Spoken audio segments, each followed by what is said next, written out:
नमस्कार, मी संदीप चव्हाण आणि आपण पाहताय टॉप न्यूज मराठी. अर्थातच तरुणाईसोबत संवाद साधणं कुणाला आवडत नाही. प्रत्येक चॅनेलच्या माध्यमातून तरुणाईची मतं काय आहेत ते जाणून घेण्याचा प्रत्येक जण प्रयत्न करत असतो. अर्थात टॉप न्यूज मराठीचा देखील प्रयास हाच राहिलेला आहे की तो प्रयत्न तुमच्यापर्यंत पोहोचवणं, त्यांची मतं तुमच्यापर्यंत पोहोचवणं. पण आज आपण तरुणाईवरच आपली मतं लादायला गेलो तर निश्चितच त्यांच्याकडनं विरोधाभास होणारच. आता तरुणाईची मतं काय आहेत हे समजून घ्यायची असतील तर पहिल्यांदा तरुणाईला काय हवंय हे देखील जाणून घ्यायला पाहिजे. अर्थात काळ आहे निवडणुकांचा आणि आताची निवडणूक विधानसभा. या विधानसभा निवडणुकीमध्ये खरं म्हणजे प्रचाराची राळ उठलेली आहे आणि सगळीकडे आश्वासनांचा धूरच आपल्याला ऐकायला मिळतोय, पाहायला मिळतोय. पण यात खरंच मतदार राजाला त्याला जे हवंय ते भविष्यात मिळणार आहे का, याची साधक बाधक चर्चा करण्यासाठी आज आपल्या स्टुडिओमध्ये प्रयास या स्पर्धा परीक्षेशी निगडीत असलेल्या संस्थेतले विद्यार्थी या ठिकाणी आलेले आहेत. खऱ्या अर्थाने ते परीक्षार्थी आहेत, कॉम्पिटिटिव्ह एक्झामिनीज, आणि यांच्याशीच मी याच बाबतीत संवाद साधणार आहे. तरुणाईच्या नजरेतून राजकारण. सो आपण सुरुवात करूयात याच सगळ्या विद्यार्थ्यांपासून की नेमकं राजकारण म्हणजे काय आणि आता या घडीला हे तरुणाईशी किती जोडलं गेलेलं आहे, किती पोषक आहे. तुषार, मी तुझ्याकडे येतो पहिल्यांदा. टॉप न्यूज मराठीमध्ये तुझं स्वागत. आताच मी म्हटलं की तरुणाईच्या नजरेतून राजकारण, पण खरंच तरुणाईच्या नजरेत राजकारण आहे का रे, का ते राजकारण तरुणाईच्या नजरेच्याही पलीकडे गेले, काय सांग? सर, मला तर वाटतंय हे जे राजकारण आहे ते तरुणाईच्या नजरेच्या पलीकडे गेलेलं आहे. कारण की ही जी पॉलिटिक्स होत आहे ती पॉलिटिक्स ऑफ ऑपॉर्च्युनिटी होत आहे. इथे फक्त आणि फक्त सीट्स जिंकणे हाच एक मुद्दा बनून राहिलेला आहे. खरं तर पॉलिटिक्स ही डेव्हलपमेंटसाठी झालेलं आहे, झाले पाहिजे. कारण की म्हटलं जातं ना की democracy is of the people, by the people and for the people. तर मग डेमोक्रेसी हिचा जो एंड असला पाहिजे हा लोकांच्या डेव्हलपमेंटसाठीच असला पाहिजे. अच्छा, म्हणजे तू विकासाचा मुद्दा पुढे आणलास, पण आताच्या राजकारणात विकास कुठे आहे त्यालाच शोधायला आपण सगळे निघालेलो आहोत. तो पहिल्यांदा शोधूयात. पुढे ये थोडा. काय सांगतील, आता तुषारनी विकासाचा मुद्दा घेतला आणि या विकासाच्या मुद्द्याला धरून खरंच तुझे काय पॉईंट्स, पहिल्यांदा नाव सांगशील तुझं फक्त इनिशियल आणि मग पुढे जाशील. माझं नाव अमर. विकासाचा मुद्दा विचारात घेऊनच सगळ्या पक्षांनी राजकारण करायला पाहिजे. कारण राजकारण हे फक्त म्हणजे लोकांच्या केंद्रित असायला पाहिजेत. म्हणजे पब्लिक जे आहे, जनतेच्या केंद्रित असायला पाहिजेत. त्यामध्ये राजकारण हा स्पेसिफिकली जो मुद्दा आहे हा म्हणजे वेलफेअर स्कीम्स ज्या असतात पर्टिक्युलरली त्याची संबंध फक्त नाही आहे, त्या पलीकडे पण बऱ्याचशा गोष्टी आहेत त्या राजकारणामध्ये. आता तुषार म्हणाला की विकास व्हायला पाहिजे. विकास म्हणजे काय व्हायला पाहिजे? विकास म्हणजे जसं आता विकासामध्ये बरेचसे मुद्दे येतात. एज्युकेशन असो, आरोग्य असो, यामध्ये सुधारणा व्हायला पाहिजेत. त्या पलीकडे अजून लोकांचे स्टँडर्ड ऑफ लिव्हिंग, त्यांना रोजगाराच्या अपॉर्च्युनिटीज उपलब्ध व्हायला पाहिजेत. ह्या सगळ्या गोष्टी विकासामध्ये. नक्कीच. आताच अमरनी सांगितलं की आता विकासाचे म्हणजे तुषारनी विकास व्हायला पाहिजे हा मुद्दा सांगितला, अमरनी विकास आणखी थोडासा त्याला इलॉबरेट करून सांगितला. म्हणजे अजूनही आपण विकास बघितला तर पाणी, रस्ते, आरोग्य, शिक्षण, रोजगार याच्या पलीकडे काही जातच नाही आपण. तेच मूलभूत आपल्याला मिळत नाहीये. काय वाटतंय? नाव काय तुझं, काय सांगशील? नमस्कार, माझं नाव उमेश. विकासाविषयी जर बोलायचं झालं तर विकासामध्ये आपण साधारणतः मानवी कौशल्य, आरोग्य, शिक्षण, मूलभूत ज्या गरजा आहेत, अन्न, वस्त्र, निवारा, या बेसिक गरजा पूर्ण होणे सर्वप्रथम. तुला वाटते 75 वर्षात बेसिक गरजांवर काहीतरी काम केलं गेलंय? आपल्या भारताचा आणि महाराष्ट्राचा विचार करता 75 वर्षापूर्वी जी परिस्थिती होती, बऱ्या अंशी त्या परिस्थितीमध्ये सकारात्मक सुधारणा झालेली मला दिसते. तरी पण 75 वर्ष होऊन देखील काही मूलभूत गरजा आजही आपल्या भारतामध्ये सर्वसामान्य नागरिकांना त्याची पूर्तता होत नाहीये. त्याला कुठेतरी कारण हे आपली जी काही पॉलिटिक्स सिस्टीम आहे ती पण काही अंशी जबाबदार आहे. उमेश म्हणाला तो एक मुद्दा महत्वाचा आहे की काही सकारात्मक बदल झाले आहेत, त्याबद्दल नो डाऊट. खरं म्हणजे 24/7 ॲम्ब्युलन्स सिटीमध्ये तुम्हाला कुठे दिसेल, पण अमरावतीमध्ये मेळघाटला जावा. मेळघाटमध्ये अमरावती जर तुम्ही त्या मेळघाटमध्ये गेलात तर त्या ठिकाणी तुम्हाला ॲम्ब्युलन्स आहे का, असेल तर त्याला चालक आहे का, ही परिस्थिती आजचा आहे. आपण अगदी बोर्ली, मोखाडा, वाडा, विक्रमगड ही जर सगळी जो काही ट्रिब्युनल आपण एरिया म्हणतो त्या ठिकाणी पाहिलं तर तशीच परिस्थिती आहे. म्हणजे कुठे विकास झालाय तर कुठे नाही झालाय. काय सांगता येईल? उमेश जो म्हणाला तो मुद्दा अतिशय महत्वाचा होता की त्यांनी आणखी त्याला थोडंसं हे केलं की बाबा सकारात्मक थोडंफार वाटतंय. आणि मग काय नाही झालंय तुला काय वाटते? नकारात्मक काय?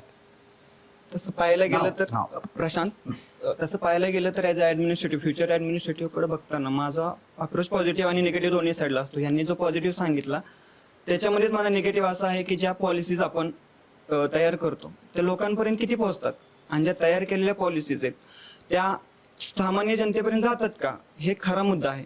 ज्या पॉलिसीज तयार आपण केलेल्या आहेत त्याचा पैसा खरंच लोकांपर्यंत जातो का? जनधन योजना आहे, बाकीच्या आत्ताची लाडकी बहिणी योजना आहे, चालणार किती दिवस? त्यानंतर पॉलिसी तयार करणारे जे अधिकारी आहेत ते आमच्यातूनच गेलेले आहेत, त्यांना तेवढा वाव मिळतो का? त्यांना त्या पॉलिसीज बाकीच्या सगळ्या लोकांना, सामान्यातून वर आलेल्या लोकांना विचारात घेऊन केलेत का? हा पण तेवढाच मुद्दा. ही सगळ्यात महत्वाची निगेटिव्ह गोष्ट म्हणजे आत्ताच्या पॉलिटिक्सची आहे की त्यांना अधिकाऱ्यांना त्यांचं मत मांडता येतं का, की जे लोकप्रतिनिधी आहेत ते स्वतःचं मत अधिकाऱ्यां थ्रू बिंबवण्याचा प्रयत्न करतात का? नक्की. आता खरं म्हणजे प्रश्न मुद्दा मांडलेला फार महत्वाचा. म्हणजे तुषार असेल, अमर असेल, उमेश असेल, प्रशांत असेल, या सगळ्यांनी सकारात्मक नकारात्मक या दृष्टिकोनातून आजचा मुद्दा मांडण्याचा प्रयत्न केला. पण मी आणखी याच्यात थोडंसं आपण भर घालूयात. आताच त्यांनी काही योजनांचं देखील प्रशांनी नावं घेतली. खरं म्हणजे योजना देऊन आपण त्यातून आम्ही तुम्हाला एवढं देऊ तेवढं देऊ असं करून तुम्ही फक्त खैरात वाटताय आणि त्या समोरच्या माणसाला खरं म्हणजे हाताला काम हवंय, त्याला फुकटचे आयते पैसे नकोयत. दुसरी गोष्ट, पैसे त्याचेच नाहीच आहेत का? नाहीत, ते पैसे त्याचेच आहेत. म्हणजे त्याचेच पैसे त्याचीच एफडी मोडून त्यालाच देत आहेत, असा प्रकार घडतोय. तुला काय वाटतं? तुझं नाव काय आणि काय सांगशील? माझं नाव सत्यम. याबाबत मला असं बोलायचंय की कन्स्ट्रक्टिव्ह वर्क करण्याकडे कोणाचाच फोकस नाहीये. म्हणजे ब्ल्यूप्रिंट किंवा डेव्हलपमेंटच्या अँगलने कोणीच बोलत नाही. आता आपण बीडचा मराठवाड्याचा विषय काढला. मराठवाड्यामध्ये मी एकदा रिक्षाने फिरत होतो. एक रिक्षा चालक मला म्हणाला की जर मराठवाड्यात पाणी आलं तर अर्ध्या पुण्याची गर्दी कमी होऊन जाईल. मग पुण्यातले ट्रॅफिकचे म्हणा, गरिबीचे म्हणा किंवा असे अनेक प्रदूषणाचे म्हणा की प्रश्न कमी होऊ शकतात. त्याच अँगलने आपण पाहिलं, जर नदी जोड प्रकल्प किंवा आता आयटी पार्क आपल्या पुण्यात झालं, एखादा MIDCचा प्रोजेक्ट फक्त औरंगाबादमध्ये मराठवाड्यात, जर की मराठवाड्यातल्या दुसऱ्या एखाद्या भागात जर की पॉलिटिकल विल पॉवर एखाद्या नेत्याचं चांगलं असेल आणि डेव्हलपमेंटवरती पॉलिटिक्स म्हणतोय आपण, तर ते मोठे प्रोजेक्ट मी इथे आणणार असं जर की याच्यावरती पॉलिटिक्स झालं तर ते कोणत्या तरी पॉझिटिव्ह अँगलने जाईल. आणि मग त्यानंतर मग ही फ्री बीज म्हणतो आपण की ते 3,000 1,500 सो वॉट एव्हर, की त्याच्या पुढे जाऊ शकतो आपण. मग तिथे आपण जर कन्स्ट्रक्टिव्ह वर्क झालं तर तिथे त्यांना पैसा येणार. आणि पैशाचा फ्रीबीजचा इश्यू असतो की तो खर्च पण होतो आणि ते ह्युमन डेव्हलपमेंट होत नाही. ह्युमन डेव्हलपमेंट जेव्हा होते की माणसाचं स्किल होतं तेव्हा तो अर्न करतो, तेव्हा ती ह्युमन डेव्हलपमेंट असते. आणि आपण नंतर याचा अँगलने पाहिलं तर बीड चा इश्यू की आता लोकसभेला मराठा वर्सेस ओबीसी असं वोटिंग झालं होतं की तो फॅक्टरच तो होता इलेक्शनचा की कास्ट पॉलिटिक्स. मग त्याच अँगलने मी आता बोलतो की बीडमध्ये जेव्हा जातीचं आंदोलन झालं की 100 मधल्या 10 सीट या जातीला मिळायला पाहिजेत यासाठी आंदोलन होतं. पण या 100च्या जागा 1000 होण्यासाठी आंदोलन होत नाही, खेदाची बाब आहे. आणि त्याच दृष्टीने मग जेव्हा कन्स्ट्रक्टिव्ह वर्क होईल त्यांचे इकॉनॉमिकल, सोशल, पॉलिटिकल जे प्रॉब्लेम्स आहेत ते तिथल्या एरियाच्या डेव्हलपमेंटवरती, जे इन्फ्रास्ट्रक्चर डेव्हलपमेंट असेल तो बेस असतो. त्याच्यानंतर मग ह्युमन डेव्हलपमेंट, इकॉनॉमिक डेव्हलपमेंट आणि सोशल डेव्हलपमेंट जो आपला अल्टिमेट गोल आहे तो आपण साध्य करू शकतो. मग त्यामुळे की पॉलिटिक्स जे डेव्हलपमेंट आहे ना ते कन्स्ट्रक्टिव्ह वर्क किंवा लॉंग टर्मच्या नाही पाहिलं पाहिजे. ते फ्री बीजच्या पुढे जाणं गरजेचं आहे. नक्कीच. सत्यने सांगितलेला मुद्दा अतिशय महत्वाचा. नुसतं फ्री बीज याचा काहीच उपयोग नाही, त्याच्याने आपण सगळे फ्रीज होऊ, बाकी काहीच मिळणार नाही. कारण की आता जर आपण सवय लावली, आज 1,500, पुढच्या महिन्यात 1,500, पुढच्या महिन्यात 1,500 आणि अचानक ब्रेक झाला, पुढे काय? बरं दुसरे काहीतरी आता नवीन विरोधक सांगतायत की आम्ही तर 3,000 देऊ. म्हणजे ही चढावट लागलेली यांच्यात. म्हणजे तुम्ही आमचेच खाती मोडतायत, आमच्याच खात्यातले पैसे आम्हालाच वाटतं, याच्यापेक्षा वेगळं काही करत नाही. आणि की सगळ्या सरकारचा कडे जो पैसा आहे तो सगळा आपल्या खिशातून टॅक्समधून जातो. तुझं नाव काय सांगता येईल? आणि सत्यमच्या विचारांशी त्यांनी अगदी सत्य विचार मांडलेले आहेत. काय सांगता येईल तुला या संदर्भामध्ये? तुझी डेव्हलपमेंट काय राहिली या विचारांमध्ये? ओके, माझं नाव धनंजय. मला सर सत्यमचा जो प्रॉब्लेम आहे त्याचं सगळ्याचं मूळ आहे ना, हे राजकारणाचे गुन्हेगारीकरण. हे सगळ्यात महत्त्वाचा मुद्दा आहे की सपोज टू बी मी जेव्हा पाहतो की जो माझा लीडर आहे, समजा मी जो आमदार खासदार निवडून देतोय तो माझ्यासाठी रोल मॉडेल नाहीच आहे. आणि तो माझ्यासाठी मी असं म्हणजे मी कधी विचारच नाही करणार की मला आमदार खासदार व्हायचं, मी विचार करतो की मला ऑफिसर व्हायचंय. Because that is the main issue. म्हणजे मला असं वाटतं की हे डेव्हलपमेंट वगैरे हे जर करायचं असेल म्हणजे या सगळ्या गोष्टीवर, किंवा सत्यम म्हणला की आपण कास्ट पॉलिटिक्स खेळतो, हे सगळं खेळतो, बिकॉज जे राजकारणाचं मेन गुन्हेगारीकरण झालेलं आहे त्याच्यामुळे हे सगळे प्रॉब्लेम सुरू आहेत. Please round applause Dhananjay, because कारण की त्यांनी मुद्दा परफेक्ट मांडलाय. रोल मॉडेलच आम्हाला जर समोर कोणी विचारलं तर आम्ही एकही राजकीय नेत्याचं नाव घेऊ शकत नाही, हे आपलं दुर्दैव आहे. आपण अधिकाऱ्याचं नाव घेऊ, आणि कितीतरी अधिकारी असे आहेत ज्यांचे आपण नाव घेऊ शकतो ज्यांनी या देशासाठी ते काम करून दाखवलंय, पण राजकारणी लोकांचं का नाही, वाय? आणि धनंजय, तुझा मुद्दा अतिशय रास्त आहे. या गुन्हेगारीकरण आणि खरं म्हणजे तर या सगळ्यांना जे उमेदवार उभे आहेत त्यांना सांगितलं जातं की तुम्ही एक्सपोज करा आणि पेपरमध्ये जाहिरात द्या की तुमच्यावर किती गुन्हे दाखल आहेत, बघा काढून काय परिस्थिती आहे. नेक्स्ट मी आणखी पुढे येणार आहे.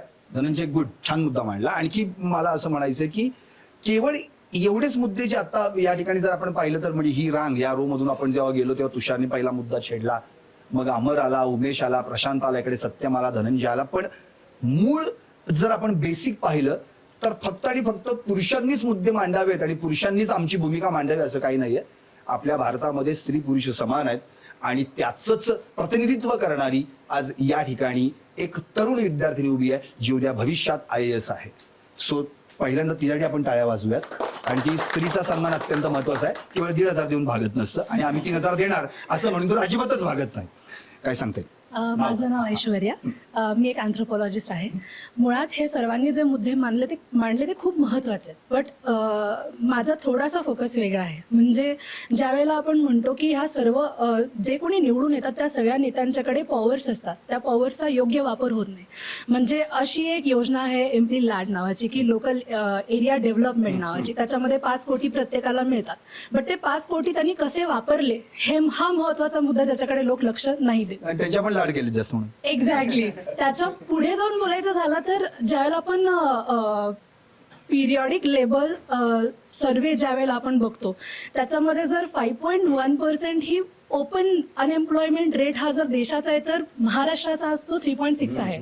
आणि त्याच्यामध्ये जर तुम्ही फक्त 18 ते 29 ह्या वयोगटातला बघितला तर तो ऑलमोस्ट 10.8 10 पॉईंट समथिंग आहे. तर एवढा जास्त अनएम्प्लॉयमेंट रेट असताना सुद्धा आज महाराष्ट्राचं जे गव्हर्नमेंट आहे ते व्यवस्थित एकतर त्यांची सांगड बसत नाहीये आणि त्याच्यामध्ये आपल्या लोकांसाठी जे डेव्हलपमेंटचं काम करू शकतात. आणि मुळात डेव्हलपमेंटचा मगाशी जो तुम्ही प्रश्न बोललात त्याच्याबद्दल सांगायचं झालं तर डेव्हलपमेंट होते अशी एक आयडिया क्रिएट झाली, म्हणजे ती आपोआप होईल, ती करावी लागते याच्याकडे लोकांचं लक्षच नाहीये. म्हणजे एकतर डेव्हलपमेंट, त्याच्यानंतर एम्प्लॉयमेंट आणि त्याच्याबरोबर एज्युकेशन, ह्या तिन्हीची जी सांगड आहे ती जर व्यवस्थित जर बांधताच नाही आली तर अख्खाचा अख्खा जो युथ आहे तो भरकटलेलाच राहणार. म्हणजे का लोक स्पर्धा परीक्षांच्याकडे वळतात? कारण इनसिक्युरिटी आहे जॉब इन्व्हायरमेंटमध्ये. त्यामुळं भले 1000तून 1 व्यक्ती निवडून येणार असेल, म्हणजे 1000 लोक निवडून येतात, 10 लाख जेव्हा परीक्षेला बसतात तर 1000तून 1 किंवा एवढा कमी रेट असताना पण का लॉटरी सिस्टीमकडे लोक वळतात की या लॉटरीच्या विचाराकडे की हा मला लागेल, किंवा अख्खाचा अख्खा जो युथ आहे तो डायव्हर्ट होतोय. त्याला परत जर आणायचं असेल तर पॉलिसीजवरती काम केलं गेलं पाहिजे, बट पॉलिसीजवरती फोकसच नाहीये. त्याच्याऐवजी आम्ही काय करतोय की आम्ही तुम्हाला आता जर तुम्ही बघितलं असेल तर स्पॉटीफाय असू दे, युट्यूब असू दे, मॅक्झिमम जे कुठले सोशल मीडियाज आहेत त्याच्यावरती सगळ्यांचा फोकस एवढाच आहे, सगळ्या ऍड्स ह्याच आहेत की जर तुम्हाला फ्रीमध्ये मिळतंय ते जाईल जर तुम्ही आम्हाला निवडून नाही आणलं, आणि आम्ही येऊ कारण आम्ही जास्तीच्या गोष्टी तुम्हाला देऊ. मग हे जे फ्रीबी कल्चर आहे, ज्याला आपले पंतप्रधान मोदी एका पॉइंटला बोलले होते की दिस इज अ रेवडी culture, and I don't promote it. कारण त्यांचं म्हणणं असं होतं की मी 25 वर्ष पुढचा विचार करतो. मग महाराष्ट्रात जे चाललंय ते आता खूप मला म्हणजे इट्स व्हेरी अनसर्टेन आणि त्याच्यामुळे दुःख व्हावं असं आहे. कारण एक युथ म्हणून त्याच्याकडे बघत असताना एक तर स्पर्धा परीक्षा हा सेकंड ऑप्शन राहिला पाहिजे युथकडे. त्यांच्याकडे फर्स्ट मुद्दा असला पाहिजे की हा आय हॅव जॉब सिक्युरिटी आणि आता मला वाटते की मी केपेबल आहे आणि मी ह्या गोष्टी ट्राय करतो.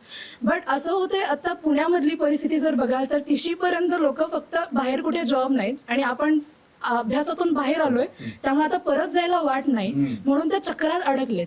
आणि त्या चक्रात अडकून ते इथेच रुतून बसतात आणि मग साधारण 30-35 मध्ये जाऊन मग डेटा सायन्सचा कोर्स केला, काहीतरी केलं, मग 20 ते 30 हजाराची कुठली तरी सुरुवातीला नोकरी पकडली आणि मग आपल्याकडे बघताना ना एखाद्या अनएम्प्लॉईड व्यक्तीकडं समाज एकदम बहिष्कृत नजरेने बघतो.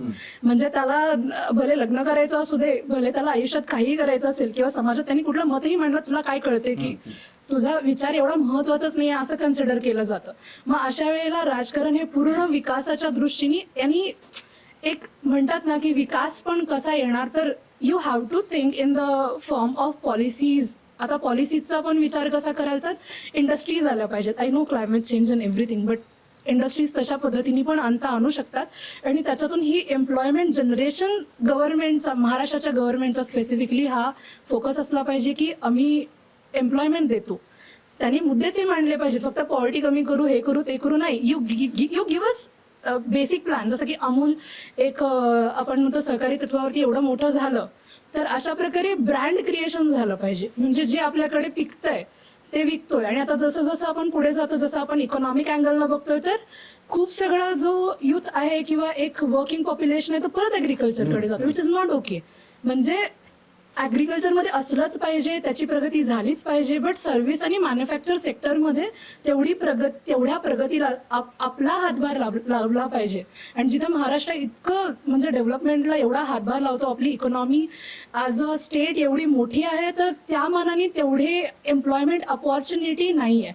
म्हणजे एक तर तो सेल्फ एम्प्लॉईड आहे, नाहीतर मग कॅज्युअल एम्प्लॉयमेंटमध्ये आहे. तो डिरेक्टली कुठल्याही पद्धतीनं फॉर्मल एम्प्लॉयमेंटमध्ये नाही आहे. आणि फॉर्मल एम्प्लॉयमेंट क्रिएशनकडे आजच्या राजकारणामधल्या राजकारण्यांचं लक्षच नाही आहे.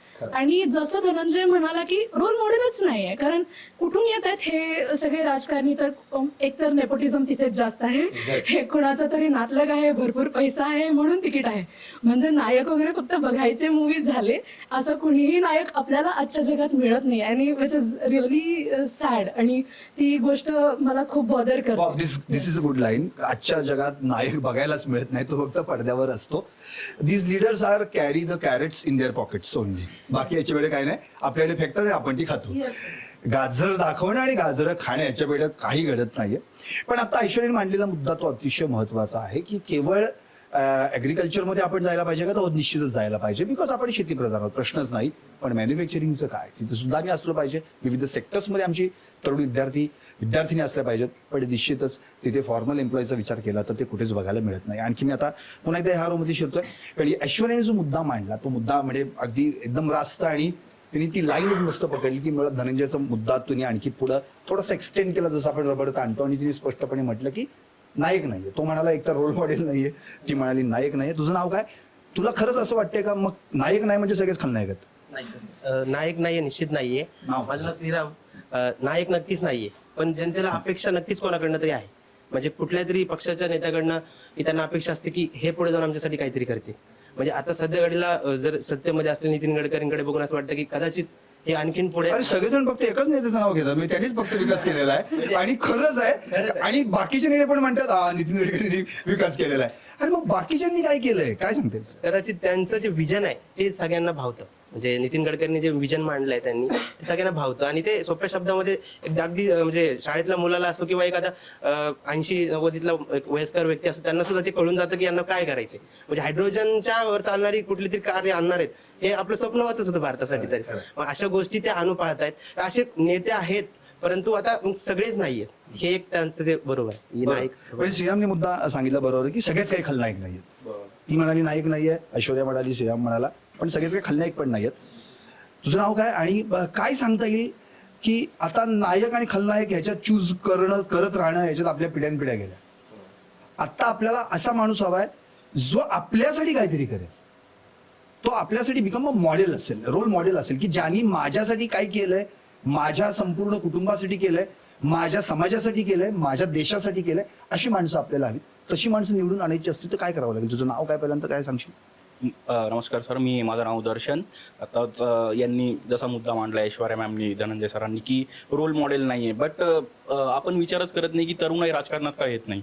जर माझी इच्छा असेल तर मी राजकारणात यावा, मी स्वतः एक रोल मॉडेल बनण्याचं माझं स्वप्न असेल तर ते कसं पूर्ण होणार? स्पर्धा परीक्षेचा अभ्यास करतोयस ना, म्हणजे देणारच ना? म्हणजे नाही स्पर्धा परीक्षेचा अभ्यास करतोय, पण एक राजकारणामध्ये तरुणाई कधी येणार? एक इलेक्शन्समध्ये एक रिफॉर्म्स यायला पाहिजे की स्टेट फंडिंग व्हायला पाहिजे, की राज्य सरकारांनी किंवा केंद्र सरकारांनी जे उमेदवार आहेत त्यांच्या इलेक्शन खर्चासाठी पैसा दिला पाहिजे. कारण आज आपण बघतो की जर एखादा उमेदवार बघावं तर त्याची कोट्यवधीची संपत्ती असते आणि जे हे पॉलिटिकल पार्टीज जे आहेत ते त्या अशाच नेत्यांना तिकीट देतात की ज्यांच्या इलेक्शनमध्ये पैसा खर्च करू शकतात. हा, मनी मसल पॉवर आणि नेपोटिझम, जसं ऐश्वर्या मागाशी म्हणाली होती नेपोटिझम.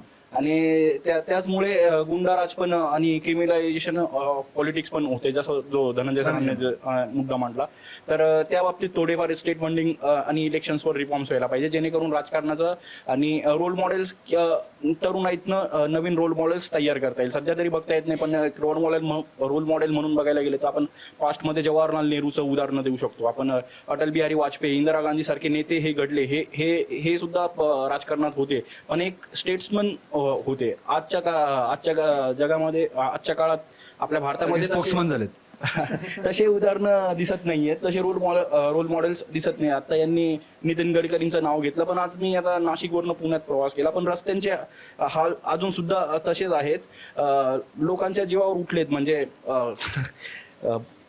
एखाद्याचा जीव जाऊ शकतो त्या रस्त्यावरनं. रस्त्यांची हालत अजून सुद्धा सुधारलेली नाहीये. 75 वर्ष होऊन सुद्धा जर रस्ते अजून तसेच आहे, अजून सुद्धा पाण्याचे मुद्दे भेडसावत असेल मराठवाड्याच्या सारख्या शहरामध्ये, आणि अर्बन आणि रुरल डिवाइड इतके असेल. सत्यमनी मागाशी एक मुद्दा सांगितलाच की बीडमध्ये जर पाणी आलं तर पुण्यातली निम्मी गर्दी कमी होईल. खरं म्हणजे तो म्हणतो ते अगदी फॅक्ट आहे. अगदी आम्हाला सुद्धा नाशिकवरनं इथे पुण्यात यायला लागतं. कशासाठी? रोजगारासाठी. जर आमच्या भागातला विकास झाला असता, तिथेच आम्हाला एम्प्लॉयमेंटच्या ऑपॉर्च्युनिटीज अवेलेबल झाल्या असत्या, तर आज आम्हाला सुद्धा पुण्यात येण्याची गरज पडली नसते. ते अर्बन रुरल डिवाइड जे आहे, राजकारण्यांनी त्यावर सुद्धा खूप लक्ष द्यायला पाहिजे, आणि स्टेट फंडिंग जे आहे ते यायला पाहिजे, जेणेकरून क्रिमिनलायझेशन ऑफ पॉलिटिक्स, मसल पॉवर हे मुद्दे आटोक्यात येतील. नक्कीच दर्शन, पण तुला शुभेच्छा स्पर्धा परीक्षेसाठी. बरं, आणखी एक महत्वाचा मुद्दा असा की आत्ताच त्यांनी एकदम म्हणजे दर्शनी एकदम स्टेट फॉरवर्ड, म्हणजे मला त्याचा स्वभाव आवडला की त्यांनी थेट सांगितलं की स्टेट फंडिंग व्हायला पाहिजे. हे काय अगदी उगाच आपलं नुसतं म्हणायचं आणि स्टेट्समन आज नुसती नावं राहिलेत, ह्याच्यापुढे काही नाही. त्यांचं खरंच गुण घेतलेत का आत्ताच्या नेत्यांनी, तर आपल्याला ते कुठं दिसत नाही. तुझं काय स्पष्ट मत आहे, काय सांगता येईल, कसा नेता असायला हवा? ऍक्च्युअली मला थोडंसं तुझं हा नक्की तू सांगशील, तुझं नाव सांगशील मग सुरुवात कशी.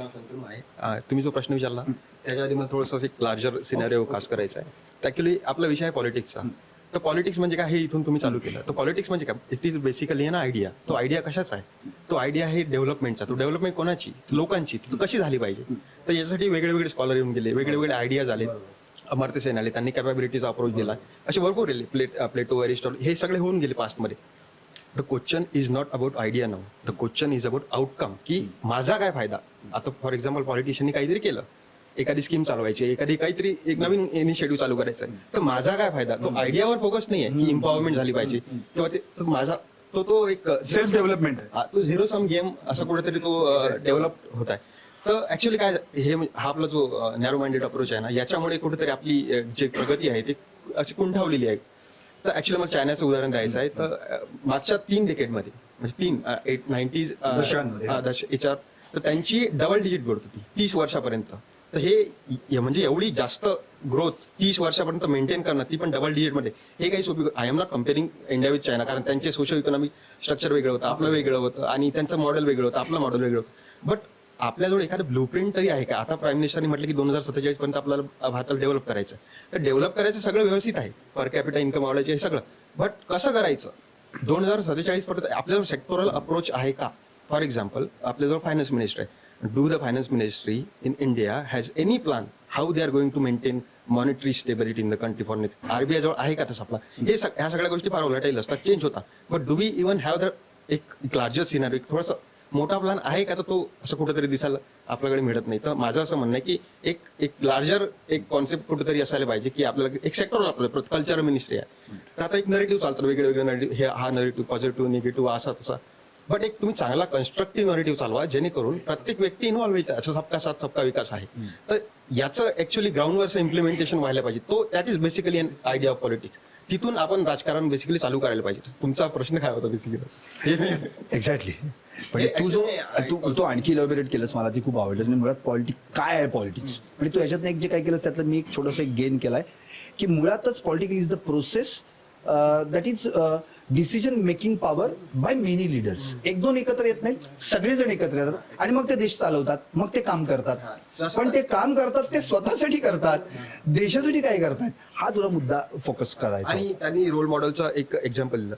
ऍक्च्युली रोल मॉडेल वगैरे हे असतात, असं नाही की नसतात, बट द क्वेश्चन इज एक नाही पाहिजे आपल्याला, आपलं भरपूर रोल मॉडेल पाहिजे. त्याच्यासाठी काय करायला आवश्यक, त्यासाठी एम्पॉवरमेंट आवश्यक, कॅपेबिलिटी लोकांची. आता हे तुम्ही फ्रीबीज म्हटला तर तो कॉन्ट्रोवर्शियल मुद्दा आहे, कारण फ्रीबीज आपण म्हणतो हे असायला पाहिजे नसायला पाहिजे.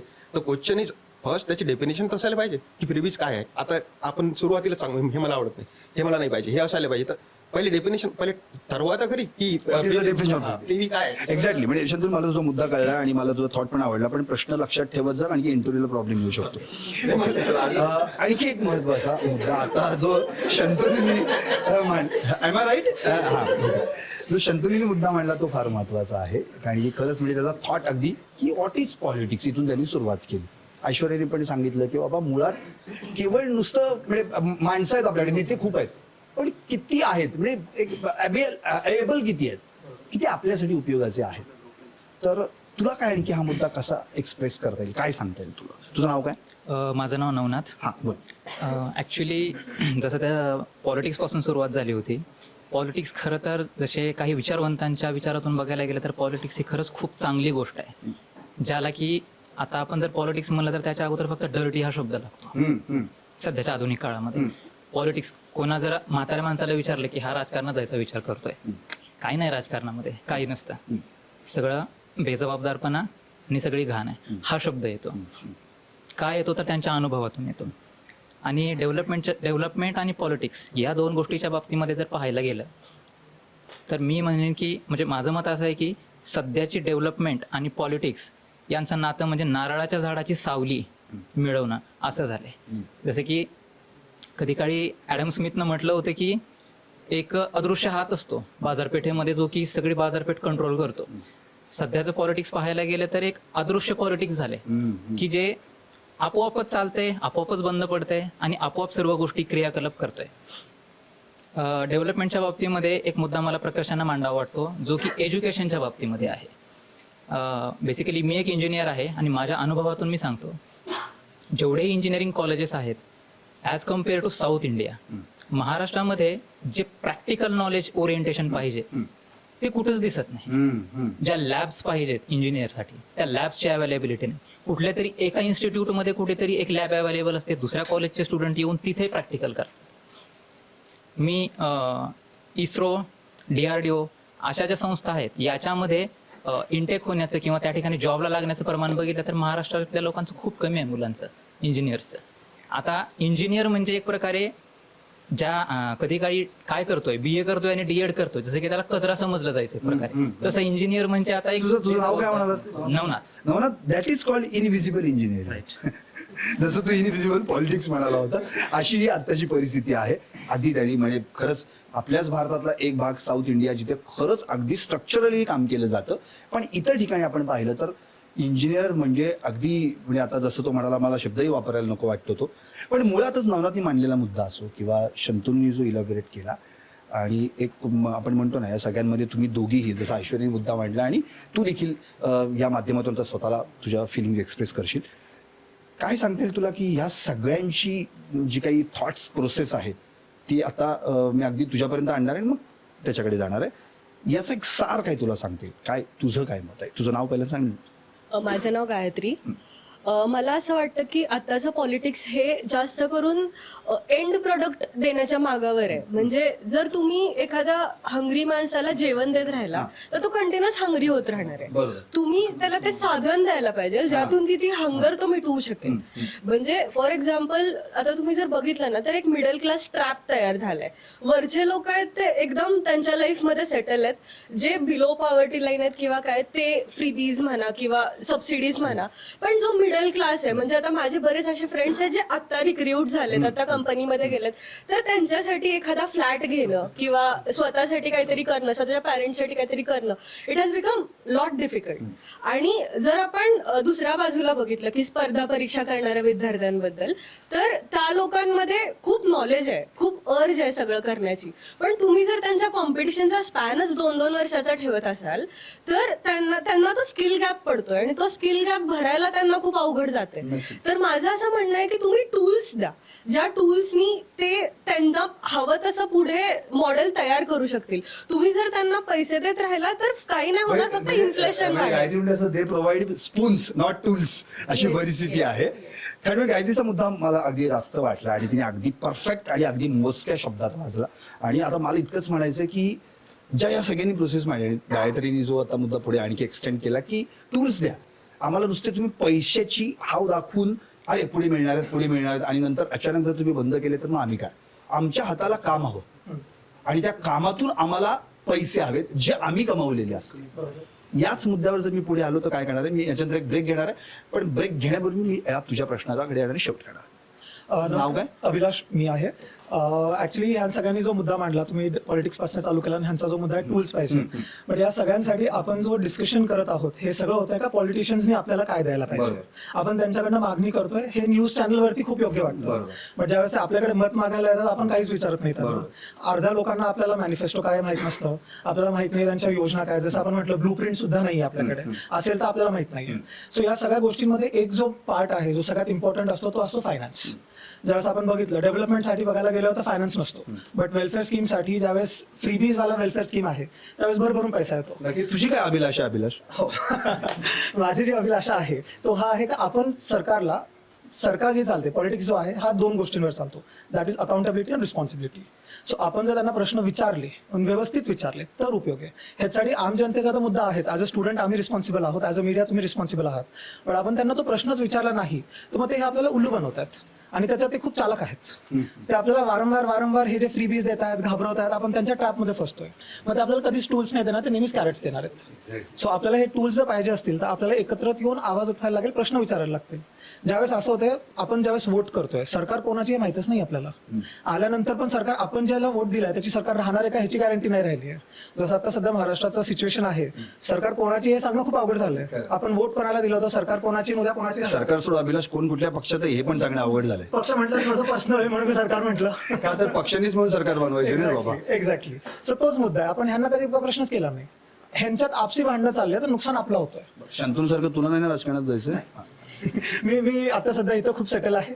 I am very happy. I will be more interested in asking questions rather than answering the questions. Okay, एक ब्रेक घेणार आहे. अर्थात ब्रेक नंतर मी पुन्हा एकदा या सगळ्यांशीच एक मुद्दा घेऊन चर्चेला येणार आहे. आणि खरं म्हणजे आता जर आपण पाहिलं म्हणजे अगदी तुषारपासून सुरुवात केली, म्हणजे तुषार असेल, अमर असेल, उमेश असेल, प्रशांत असेल, इकडे श्रीराम असेल, शंतनू असेल, नवनाथ असेल आणि शंतनू दर्शन, म्हणजे अर्थात अभिलाषनी जी काही मांडलेली भूमिका असेल, ऐश्वर्या असेल, गायत्री असेल, सत्यम, धनंजय आणि ऑटोट मे बी. बट या सगळ्यांनी जे मुद्दे मांडले त्याच्यात एक सगळ्यात महत्वाचा मुद्दा जो अधोरेखित झाला तो म्हणजे आपण यांच्याकडे जे काही मागतोय ते खरंच यांच्या खिशात आहे का त्यांच्या खिशात आहे जे आपल्याला द्यायचंय पण त्यांना द्यावंसं वाटत नाही. याच मुद्द्यावर मी येणार आहे. पाहत राहा टॉप न्यूज मराठी. तरुणाईच्या नजरेतून आजचं राजकारण.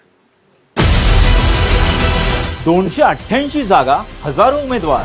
सत्तेच्या खुर्चीत कोण बसणार, कोण हरणार, कोण जिंकणार, कुणाच्या बाजूनं कौल लागणार, कोण होणार उद्याचा आमदार, कुणाचा करेक्ट कार्यक्रम होणार, पत्रकारांच्या नजरेतून कोण वरचढ ठरणार, यंदाच्या निवडणुकीत कोण बाजी मारणार. उमेदवार म्हणतायत हीच होणार आमदार. महाराष्ट्राच्या कानाकोपऱ्यातून थेट मतदारसंघातून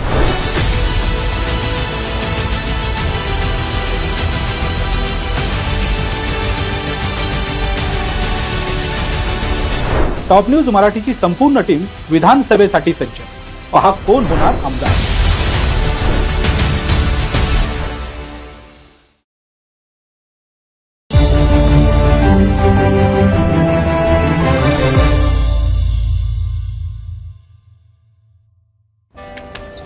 कम ऑन गाइस, हरी आप.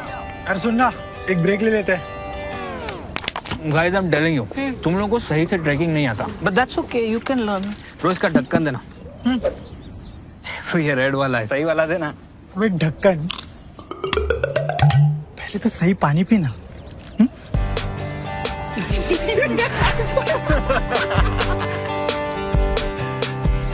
Manikchand Oxyrich, proudly Indian. Tours and travels विश्वातील एक विश्वसनीय नाव मँगो हॉलिडेज घेऊन आले आहेत धम्माल फॉरेन टूर्स. खास तुमच्यासाठी एक्झॉटिक युरोप 17 रात्री 18 दिवस, साऊथ आफ्रिकन सफारी 9 रात्री 10 दिवस, नॉर्दर्न लाईट्स 8 रात्री 9 दिवस, दुबई अबुधाबी 5 रात्री 6 दिवस, व्हिएतनाम कंबोडिया 8 रात्री 9 दिवस. तर आजच आपली सीट बुक करा आणि आपल्या फॉरेन टूर्स मेमोरेबल करा.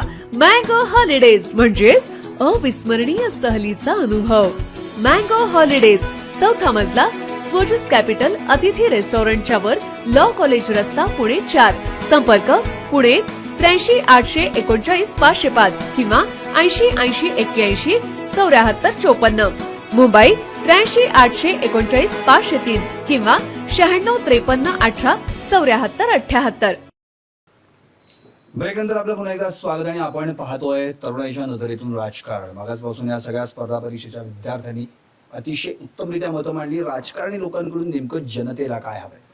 पण आता आपण हे विद्यार्थी जिथे बिलॉंग्स करतात, ज्या भागातून येत आहेत आणि हे सगळे जिथून पुण्यात येऊन आपल्या स्पर्धा परीक्षेच्या माध्यमातून स्वतःला एस्टॅब्लिश करू पाहत आहेत, त्यांच्या भागात प्रत्यक्षात काय समस्या आहेत, त्याच्यावर काही सोल्युशन्स आहेत का, जेणेकरून या राजकीय लोकांना कळेल की या भागात हा प्रॉब्लेम आहे आणि याच्यावर हे सोल्युशन असू शकतं. हे आपण जाणून घेणार आहोत. पहिल्यांदा जाऊया तुषारकडे. तुषार, तू कुठून आलायस आणि तुझ्या भागात नेमक्या काय समस्या आहेत, त्याच्यावर काय सोल्युशन निघू शकतो? नमस्कार सर, मी नाशिक डिस्ट्रिक्टमधून येतो आणि जर नाशिकच्या मुख्य समस्या जर गिनायच्या झाल्यात तर नाशिकमध्ये पहिला आणि सर्वात महत्त्वाचा मुद्दा आहे रिजनल डिवाइड. नाशिक हा असा डिवाइड झालेला आहे जसं वेस्टर्न महाराष्ट्र आणि ईस्टर्न महाराष्ट्र. वेस्टर्न नाशिक हा प्रॉपरली डेव्हलप झालेला आहे, शेती असेल किंवा इंडस्ट्रियलायझेशन असेल. बट जर ते नाशिकचे 3 तालुके जर ईस्टर्न साईडचे बघायचे झालेत तर तिथे ईस्टर्न महाराष्ट्रासारखी स्थिती झालेली आहे. आपण मराठवाडा किंवा विदर्भासोबत त्याची कंपॅरिझन करू शकतो. दुसरा जर महत्त्वाचा मुद्दा म्हणायचा झाला तर इन्फ्रास्ट्रक्चर डेव्हलपमेंट, रोडची स्थिती असेल किंवा हेल्थ सेक्टर डेव्हलपमेंट असेल, ते नाशिकच्या पर्टिक्युलरली ईस्टर्न भागामध्ये खूपच वीक आहे. त्यामुळे तिथे खूप स्थिती वाईट झालेली आहे. आणि तिसरा जर म्हणायचं झालं तर लॅक ऑफ लिडरशिप. नाशिकमध्ये असा एकदम असा नेतृत्व दाखवणारा कोणी लीडर आतापर्यंत तरी खूप पुढे आलेला नाहीये. तर ह्या 3 समस्यांवरती आपल्याला नाशिकमध्ये काम करण्याची गरज आहे. तर मग यासाठी जर या समस्यांवरती जर आपल्याला काम करायचं असेल तर आपण पाण्यावरती काम करू शकतो. कारण नाशिकच्या वेस्टर्न भागामध्ये खूप प्रमाणात मुबलक प्रमाणात पाणी अवेलेबल आहे. तर आपण एक इंटर रिजनल लिंकेजेस इस्टॅब्लिश करू शकतो आणि जो ईस्टर्न भागाचा ड्रॉट प्रोन एरियाचा जो प्रॉब्लेम आहे तो सॉल्व्ह करू शकतो. इन्फ्रास्ट्रक्चर डेव्हलपमेंट यावरती जर काम करायचं झालं तर नाशिकमधल्या जे नाशिक सिटी हे हब बनलेलं आहे इंडस्ट्रियलायझेशनचं, ते थोड्याफार प्रमाणात आपण ईस्टर्न साईडला सरकवू शकतो. आणि पण हे 2 मध्ये ठीक आहे, पण लॅक ऑफ लिडरशिपचं काय करणार, त्याच्यावर सोल्युशन काय काढणार? लॅक ऑफ लिडरशिप या मुद्द्यावरती जर काम करायचं झालं सर तर मला असं वाटतंय की लोकांमध्ये अवेअरनेस ही आणणं गरजेचं आहे. कारण की जसा मागच्याच भागामध्ये आपण क्रिमिनलायझेशन ऑफ पॉलिटिक्स वरती बोललो होतो, तर ते क्रिमिनलायझेशन ऑफ पॉलिटिक्स वाढत चाललेलं आहे आणि त्यातून एक चांगल्या प्रकारचे लीडर्स वरती येऊ शकत नाही. जर आपण लोकांमध्ये अवेअरनेस आणला आणि ज्या आपल्या इन्स्टिट्यूशन्स आहेत जसं की CBC झालं किंवा CVC झालं किंवा CBI झालं, कोर्ट्स झालं, जर हे जर स्ट्रॉंग केलेत तर जे लीडर्स असतील ते अकाउंटेबल, रिस्पॉन्सिबल आणि मोरल म्हणून वरती येतील आणि एक चांगली लिडरशिप नाशिकला भेटू शकते. नक्कीच तुषारने अतिशय उत्तमरित्या नाशिकमधल्या समस्या आणि त्यांच्यावरचं काय सोल्युशन्स असू शकतील हे मांडलेलं आहे. मी आता प्रशांतकडे येतो. प्रशांत, तू नेमका कुठला आहेस, कुठल्या भागाशी जोडला गेलेला आहेस आणि तिथे काय समस्या आहेत, तिथे काय सोल्युशन मिळू शकतं? मी सातारा जिल्हा, खटाव तालुका, मान खटावच्या बाउंड्रीवरती येतो. जसं की फेमस आहे ते दुष्काळग्रस्त भाग आहे आणि तिथं सगळ्यात महत्त्वाचा मेन जे आहे ते पाणी प्रॉब्लेम सगळ्यात जास्त आहे. कॅनॉल सिस्टीम चांगली आहे, पाणी भरपूर प्रमाणात उपलब्ध आहे, पण ती शेतापर्यंत पोहोचत नाही. त्याचं मेन कारण म्हणजे पोटपाट, एक कन्सेप्ट आहे पोटपाट, जे शेतापर्यंत येतं ते झालेलं नाही. तेवढं जास्तीत जास्त करण्याची अपेक्षा जास्त आहे. आणि दुसरी गोष्ट म्हणजे दुधाचं उत्पन्न मान खटावमध्ये जास्त होतं असं माझ्या दृष्टिकोनातून. त्याच्यावरती फक्त दूध उत्पन्न होतं, त्याच्या प्रोसेसिंग होत नाही. तर ती प्रोसेसिंग जर झाली तर शेतीला त्याचा एक जोडधंदा म्हणून होऊ शकतो आणि ते जर व्यवस्थित झालं तर शेतकरी फक्त शेती म्हणून बघणार नाही तर व्यवसाय म्हणून दुधाकडे बघू शकतो. अगदी म्हणजे आता प्रशांतनी म्हणजे दूध आणि दूध प्रक्रिया या मुद्द्यावर त्यांनी मुद्दा मांडला, पाण्याचा पण विषय मांडला. तुषारच्या नाशिकमध्ये आणि प्रशांतच्या सातारमध्ये कॉमन प्रश्न आहे तो म्हणजे पाण्याचा. तो पाण्याचा प्रश्न सोडवणं अत्यंत गरजेचं आहे. मी आता सत्यमकडे येणार. सत्यम, मुळात या दोघांनी आपल्या भागातल्या समस्या मांडल्या, सोल्युशन्स पण सांगितले. तू कुठला आहेस आणि काय सांगतील, काय समस्या आहेत? नमस्कार, मी चिंचवडचे येथील ताथोडे गाव मुळशी तालुक्यात येतं. तर मी तिथे राहतो. तर मुळात पिंपरी चिंचवड हा पूर्ण रिजनच, याच्यामध्ये काही मूलभूत समस्या आहेत ज्या भारताच्या तशा आहेतच, पण काही विशेष या लोकल अशा समस्या आहेत. सगळ्यात महत्त्वाची म्हणजे गुन्हेगारीची समस्या, की ज्यासाठी एखादा स्पेशल आयुक्त सुद्धा दिला होता, तरी गुन्हेगारीची समस्या अजूनही कमी झालेली नाहीये. म्हणजे मी शाळेत जरी गेलो तरी 4वी-5वीतल्या मुलांना तिथले मोठे मोठे भाई आणि गुंड माहीत असतात की तिथली शोकांतिका आहे. नंतर दुसरा मुद्दा म्हणजे गाववाले आणि बाहेरचे असा एक असणारा वाद, की स्थलांतरितांचं असणारं बाहेरचं पण, की मिश्र Migrants and natives. Migrants and natives असा असणारा जो इनइक्वालिटी आहे किंवा तो डिवाइड आहे, तो एक दुसरा प्रश्न आहे. नंतर तिसरा येतो की ट्रॅफिकचा. हिंजवडी एरिया पाहिला तर तिथे ट्रॅफिक म्हणजे 2 तास किंवा 2.5 तास वेटिंग किमान असतात. मग याच्यानंतर याचाच रिलेटेड होतो तो म्हणजे स्लमचा, की पिंपरी एरिया असू द्या किंवा भोसरीचा आउटसाइड इंदिरानगर एरिया, त्या एरियामध्ये झोपडपट्टी किंवा स्लमचा इश्यू आहे. आणि तिथे मग प्रॉब्लेम असा होतो की ते पॉलिटिक्स सुद्धा आपल्या त्या मुद्द्यां म्हणजे इनइक्वालिटीवरतीच होतं. आणि याच्यासाठी उपाय म्हणजे वेगवेगळ्या फॅक्टर्सची गरज आहे. म्हणजे आपण रिचर्ड टेलर यांची नर्स थेअरी आहे की गुन्हेगारी आपल्याला संपवायची आहे, तर त्यासाठी लोकांना गुन्हा हा चुकीचा असतो हे कळणं गरजेचं आहे. की ज्यामध्ये शिक्षणामध्ये चांगली लोक विद्यार्थ्यांना कळणं गरजेचं आहे, की तिथेच जर की मुलांना की गुन्हेगार हा असा आहे, मला असंच व्हायचंय, सरांनी रोल मॉडेल सांगितलं मगाशी. तर आता दुर्दैवाची गोष्ट आहे की तिथले गुंड आहेत ते तिथल्या विद्यार्थ्यांना रोल मॉडेल आहे. तिथे कोणीही आता मोठे अधिकारी किंवा सकारात्मक नेतृत्व किंवा इथिकल पर्सनॅलिटीजच नाही आहेत. आणि त्यामुळे तो विद्यार्थ्यांना इश्यू होतो की जेव्हा आपण भविष्य बघतो तेव्हा ते विद्यार्थी असतात, आणि त्यांच्यासाठी मग आपण चांगले लिडर्स देणं, चांगले इथिकल्स मग पूर्ण करणं.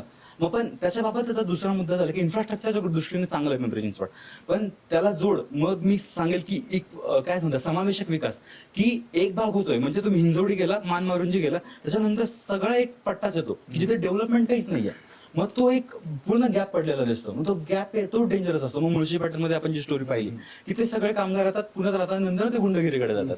मग त्या बहु अँगलने जेव्हा विचार होईल ना, किंवा कन्स्ट्रक्टिव्ह म्हणजे आपण म्हणतो की सोशल इकॉनॉमी, की त्यांच्या बेसिक नीड्स आहेत तिथे तुम्हाला नीड्स द्या. मग तुमचं मायग्रेशन जर की थांबलं किंवा रिव्हर्स मायग्रेशनची गरज नाही लागली तर तिथेच त्यांना मिळालं तर त्यांच्या अनेक समस्या कमी होतील, आणि त्यामुळे पिंपरी चिंचवडचेच किंवा अनेक समस्या कमी होऊ शकतात. नक्की. म्हणजे थोडक्यात गुन्हेगारी, ट्रॅफिक, स्लम एरियातली इश्यूज या सगळ्या मुद्द्यांवर तू फोकस केलंस.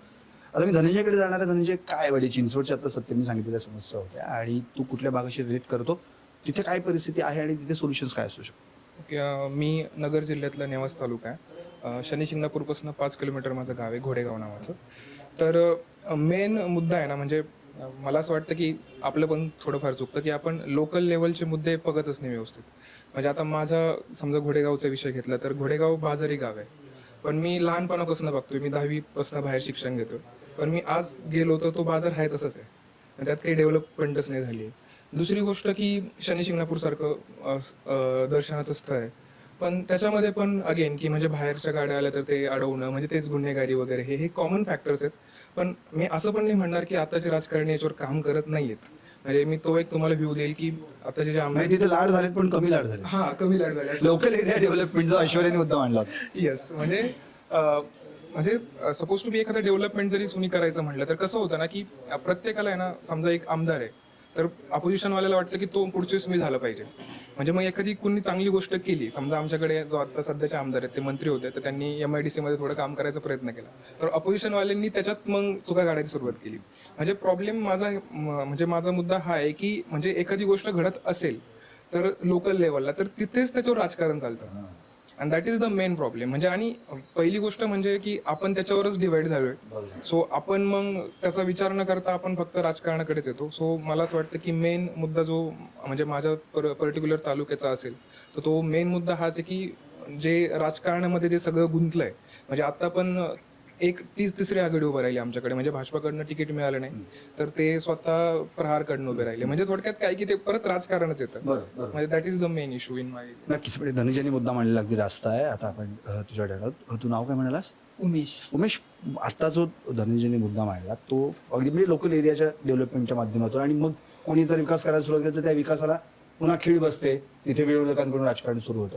तुझ्या भागातली परिस्थिती आहे, तू कुठल्या भागातला उमेश, काय सांग?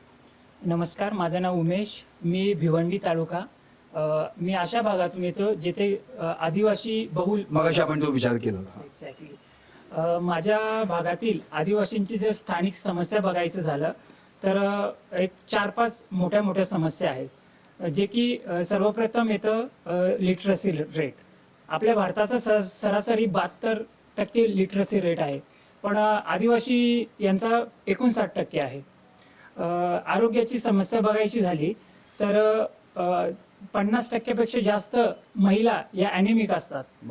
बाकी स्टंटिंग आणि वेस्टिंग हे लहान बाळांमध्ये आपल्याला दिसतात.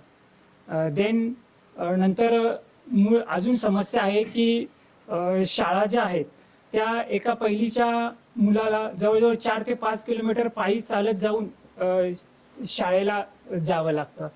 आणि नंतर आहे की रोजगाराच्या समस्या, म्हणजे स्थानिक ठिकाणी रोजगाराची समस्या आहे, तिथे त्यांना रोजगार उपलब्ध होत सोल्युशन नाही. काय सोल्युशन काय सांगते? मला सोल्युशन स्थानिक पातळीवर जर आपण सोल्युशन बघायचं झालं तर एक प्रथम वाटतंय की जनजागृती होणे लोकांमध्ये गरजेचं आहे. लोकांनी अशा विकासाभिमुख अशा पुढाऱ्याला निवडून देणं गरजेचं आहे, जे की पिढ्यानपिढ्या चालत आलेलं आहे. अशा नेतृत्वाला निवडून देण्यापेक्षा जो विकासाला प्राधान्य देतो अशा नेतृत्वाची first of all break to nepotism असं तुला म्हणायचं आणि विकासाभिमुख नेत्याला तुला निवडून द्यावं असं वाटेल तर या सगळ्या समस्या, मग कुपोषित असेल किंवा अगदी इलिटरसी तू म्हणाल, त्या सगळ्याच गोष्टी आहेत. ओके. आणि दुसरं, ज्या योजना आहेत त्या योजनांची अंमलबजावणी व्यवस्थित Implementation महत्त्वाचं. नाहीये. मग ते योजनांचं स्कीमचं इम्प्लिमेंटेशन व्यवस्थित होणं ते देखील गरजेचं आहे. नक्कीच भिवंडीतच जाशील तू आणि चांगल्या पद्धतीने काम करून दाखवशील. इम्प्लिमेंटेशन फार गरजेचं आहे. नवनाथ, तुझ्याकडे येतो. काय सांगता येईल आता तुझ्या भागामध्ये कशी परिस्थिती आहे? खरंच तिथल्या समस्या सोडवण्यासाठी काहीतरी आपल्याला उपाययोजना राबवता येऊ शकतात का? उद्या तूच भविष्यात जर त्या ठिकाणी स्वतःच एक अधिकारी म्हणून त्या ठिकाणी गेला असेल, तू कशा सोडवू शकशील? नमस्कार, मी नवनाथ. मी लातूर जिल्ह्यामधून येतो. तुला खरंच तिथं पाठवलं पाहिजे मग. मुळात जसं बघायला गेलं तर पुण्याला शिक्षणाचं माहेरघर म्हणतात, तसं मराठवाड्याचं शिक्षणाचं माहेरघर म्हटलं तर लातूरचं नाव येतं. लातूरच्या समस्याबद्दल बोलायचं झालं तर दुष्काळ. सर्वात अगोदर पाण्याची टंचाई हा शब्द डोळ्यासमोर आला की आधी लातूरचं नाव येतं. का तर रेल्वेनं पाणी आलेलं होतं. ज्या गोष्टी सरकारने करण्याच्या आहेत त्या गोष्टी एखादं NGO करते, जसं की नाम फाउंडेशन, याच्यापेक्षा लाजिरवाणी गोष्ट असू शकत नाही. दुसरी समस्या अशी की लातूर हे एक असं स्पेसिफिक ठिकाण आहे ज्याला 3 राज्याची बॉर्डर येते, कर्नाटक, तेलंगणा आणि आंध्र प्रदेश. आणि त्या भागापासून जवळपास सर्व IT स्ट्रक्चर आणि IT पार्क्स खूप जवळ आहे. हैदराबाद बघायला गेलं 5 तासाच्या अंतरावर होतं. कर्नाटक, गुलबर्गा. तर मला असं वाटतं की लातूरमध्ये IT पार्क्स जे त्यासाठी लागणारे जे इन्फ्रास्ट्रक्चर आहे ते उभं राहण्याची खूप गरज आहे. नक्कीच नवनाथने अतिशय म्हणजे मुद्दा छेडलाय महत्व. अगदी तुझ्या मी येतोय, पण मला ह्याच्यातनं हेच सुचवायचंय की असाच केवळ लातूर भाग नाहीये, अजून मराठवाड्यात बरेचसे आहेत. त्या ठिकाणी जर आपण पाहिलं तर नवनाथने सांगितलेली परिस्थिती तिथे काही वेगळी नाहीये. दुसरी परिस्थिती बघायला गेली तर शिक्षणाच्या बाबतीमध्ये पाहायला गेलं तर लातूरला मी नावाजतो. आरोग्याच्या बाबतीमध्ये म्हणायला गेलं तर तिथेही मी नावाजतो. तुमचा लातूर पॅटर्न फेमस होता एकेकाळी.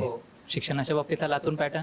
आणि लहानपणापासून ऐकायचो की एखादा पेशंट आहे, काही झाले, सिरियस आहे, तर अगोदर सोलापूरच्या सिव्हिल हॉस्पिटलला. आता असं ऐकण्यात येतं की अगोदर लातूरच्या सुपर स्पेशालिटी हॉस्पिटलला. वा, ही एक आनंदाची गोष्ट आहे.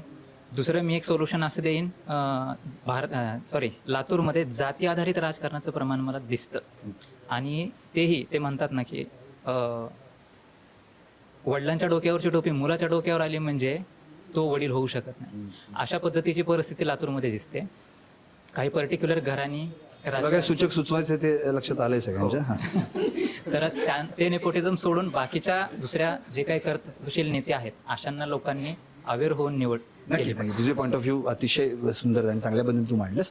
अर्थात तू श्रीराम, मला श्रीरामकडून हे जाणून घ्यायचं की मुळात त्याच्या भागातल्या काही समस्या आहेत, तिथे खरंच हे राम म्हणायची वेळ आली अशी परिस्थिती आहे. काय श्रीराम, काय सांगते? काय सर, माझं नाव श्रीराम, बीड जिल्ह्यातील माजलगाव तालुका बीड. आता तर काय पुढे बोलायला तू? रेणापुरी गावामधनं मी येतो. सर, आमच्याकडे बेरोजगारी, पाणी, शेतीला लागणाऱ्या सुविधा आणि जे तरुणांचे जे प्रश्न आहेत सर्वात गंभीर आहेत म्हणजे सध्याच्या परिस्थितीला. आणि राजकारणाचं तिथं तर एकदम म्हणजे प्रयोगशाळा झाली, जातीवादी राजकारण, पॉलिटिक्स. वाव, प्रयोगशाळा झालेली. आणि प्रत्येक विधानसभामध्ये असे 2 घराणे आहेत ते आलटून पालटून सत्तेवर असतात. काही ठिकाणी तर एकाच घरातले लोक आहेत जे सत्तेवर आहेत. ऐश्वर्या म्हणजे घराणीशाही ही सगळ्यांना लागलेली कीड आहे. कीड आहे. संपूर्ण कुठेही जा तुम्ही, कुठल्याही मतदारसंघात अशी परिस्थिती आहे. म्हणजे घराण्याच्याला टीका करण्याचं कारण नाही, परंतु मग इतरांना संधी नाही मिळत. आणि ते धाजावतही नाहीत, त्यांच्या मनी आणि मसल पॉवर पुढे कोणी धाजावत नाहीये. म्हणजे दुर्दैव आहे आमचं की मुंडे आणि महाजनानंतर आम्हाला वालीच नाही. म्हणजे जे ते होते की काहीतरी करू शकले असते, त्यानंतर आम्हाला वाली नाही आज बीड जिल्ह्यासारख्या ठिकाणी. म्हणजे शेजारी आमच्या लातूर आहे, जालना आहे, छत्रपती संभाजीनगर आहे, काहीतरी ते कुठेतरी पुढे आहेत आमच्यापेक्षा. आमच्याकडे सांगायला काहीच नाही. म्हणजे आम्ही काय सांगणार की आमचं हे बीडमध्ये या, हे बघा. आता तू काय सांगशील, काय बदल करता येईल तिथे, काय करता येईल? आमच्याकडे म्हणजे शेतीसाठी म्हणजे जलयुक्त शिवार जे झालं त्याच्यात काही थोडाफार म्हणजे झालाय, पण त्या पुढे काय असं त्याच्यात नाही. आणि प्रत्येक विधानसभा क्षेत्रामध्ये जर 2-3 उद्योग आणले, जे प्रत्येक 6 विधानसभा क्षेत्र आहे त्यात जर 2-3 उद्योग आणले तर कदाचित हे जे मायग्रेशन होत आहे पुणे, मुंबई किंवा छत्रपती संभाजीनगरला, हे कमी होईल. म्हणजे आज पुण्यामध्ये तुम्ही कुठल्याही भागाचा MH23 MH44 दिसतेस, आणि आजूबाजूला बघितलं एक तर बीडचा गावतोच, असं परिस्थिती आहे. म्हणजे ही परिस्थिती खूप वाईट आहे. म्हणजे ही स्पर्धा परीक्षा असेल, कंपन्यामध्ये कामाला असतील लोक, कुठेही कामगार म्हणून जे आहे, लेबर आहे किंवा इतरही शिक्षणासाठी असतील, तर ते बीडचे लोक दिसतात. कारण ते असं की बीडमध्ये 10वीच्या नंतर पुढे काही नाहीये. बीडमध्ये एखादा विद्यार्थी 10वीच्या नंतर काही करू शकत नाही बीडमध्ये, अशी परिस्थिती आहे. अगदी म्हणजे श्रीरामजी जे मुद्दे मांडले ते खरंच रास्त आहेत आणि ते विचार करण्याची, तिथल्या नेत्यांनी त्याच्यावर मंथन करण्याची गरज आहे. शंतनू, काय सांगशील, तू कुठल्या भागाशी जोडला गेलेला आहेस आणि काय समस्या आहेत? मी ऍक्च्युली अकोल्यामधला आहे आणि मला अकोलावरच्या समस्या नाही सांगायच्या आहे. बट मूर्तिजापूर मी जे तालुका आहे माझा, तिथल्या हायलाईट करायच्या. तर तिथं बेसिकली 2 समस्या आहेत असं मला वाटतं. तर पहिली म्हणजे आपली स्लम्स, ते खूप जास्त आहे आणि त्याच्यावर काम करणं आपल्याला आवश्यक आहे. तर त्याच्यावर काय करता येईल आपल्याला, म्हणजे असं नाही, काही एरियाज चांगले आहेत, काही एरियाज, तर काय चांगलं करता येईल. तर सगळ्यात महत्त्वाचा हा रोल कोणाचा आहे, तर हा रोल म्युन्सिपालिटी तिथं आपल्याला चांगलं काम करू शकते. बट त्यांच्याकडे फंडिंग नाही, त्याच्यावर पैसे नाही, ते कसे करतील. तर आता वेगळे, आता महानगरपालिका वगैरे त्यांना आता आपण बॉन्ड वगैरे इश्यू करण्याची आपण परवानगी दिलेली आहे, तर ती चालू आहे. बट हे खाली यायला भरपूर वेळ आहे. तर ते कसं करू शकतात ऍक्च्युली आहे ना, आपला तिथं जे म्युन्सिपालिटीचे रिसोर्सेस आहेत ते खूप आहेत, खाली जागा असते, ते कोणाला रेंटवर वगैरे देऊन देतात. पण त्याचं रेंट एवढं जास्त कमी आहे, म्हणजे खूप, म्हणजे 10 एकर एवढी मोठी लँड कोणाला जर देऊन दिली आणि ते त्यांचा बिझनेस वगैरे चालवत आहे आणि त्यांची लीज पण खूप जास्त मोठी असतात. तर ते हे जे आपले लीज आहेत हे आपण रिव्हिजिट करायला पाहिजे आणि तिथून आपले पैसे जमा करायला पाहिजे. दुसरा एक मुद्दा आपला हा झाला की एज्युकेशन, त्याची क्वालिटी खूप जास्त करावी. कारण हे आपली जिल्हा परिषद वगैरे हे तर आहेच, पण संस्थेच्या ज्या शाळा आहेत त्यांचे टीचर्स वगैरे जे असतात ते ऑलरेडी रिलॅक्स आहेत की काही आवश्यकता नाही काही करायची, सगळं चालू आहे, 40-50 हजार पगार येते, व्यवस्थित चालू आहे. बट ते जास्त असं हे घेत नाहीत. दुसरी याची जी गॅप इथं निर्माण झालेली आहे ही फील केलेली आहे कोचिंग इन्स्टिट्यूटने. अकोला हा कोचिंगसाठी फार जास्त फेमस आहे, नीट आणि जेईसाठी.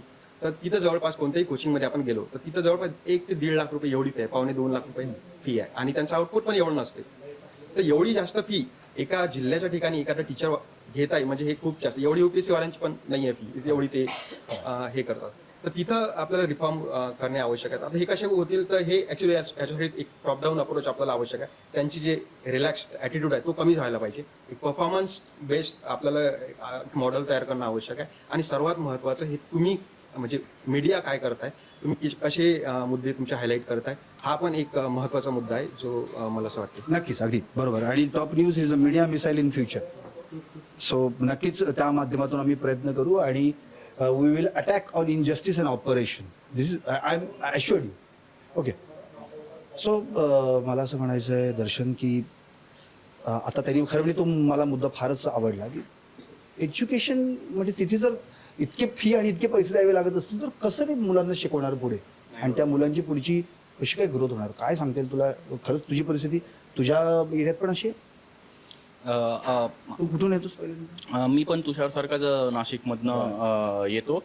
नाशिकमध्ये एवढं कोचिंगचं एन्व्हायरमेंट नाही आहे, त्याच्यामुळे आम्हाला सुद्धा नाशिक सोडून पुण्यासारख्या शहरात यावं लागतं शिक्षण घेण्यासाठी.